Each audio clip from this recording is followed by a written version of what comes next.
గర్భాలయంలోకి, అంతరాలయంలోకి, ముఖమండపంలోకి ఎవరు కూడా వెళ్ళవద్దు. ఇంకా అందరూ కిందకి దిగి ఉండాలి. ప్రతి ఒక్కళ్ళు కూడా చాలా దూరంగా ఉండాలి. అలానే ధ్వజస్తంభం దగ్గర కూడా ఆ గర్భంలో వేసేటువంటి నవధాన్యాలు, ముచ్చంపాడం, బంగారం వేసేసి దూరంగా తప్పుకోండి.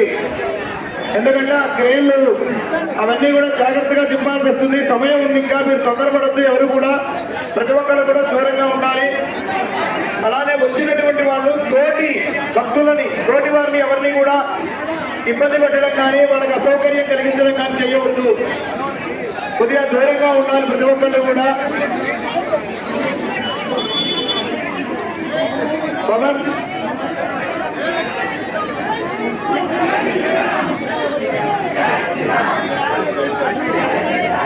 ఆ గర్భాలయంలోకి, అంతరాలయంలోకి ఎవరు వెళ్ళవద్దు. ఇంకా అందరూ బయటనే ఉండాలి, లోపలికి ఎవరు వెళ్ళకూడదు.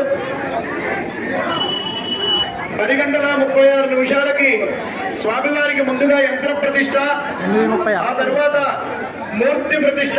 అంటే రామచంద్రమూర్తి, సీతామాత, లక్ష్మణమూర్తి, ఆ తర్వాత దాసాంజనేయ స్వామి, ప్రసన్నాంజనేయ స్వామి, ద్వారపాలకులు, ఆలయ శిఖరం, ధ్వజ ప్రతిష్టా కార్యక్రమాలు అత్యంత ఇప్పుడే ఉండదు, అత్యంత వైభవంగా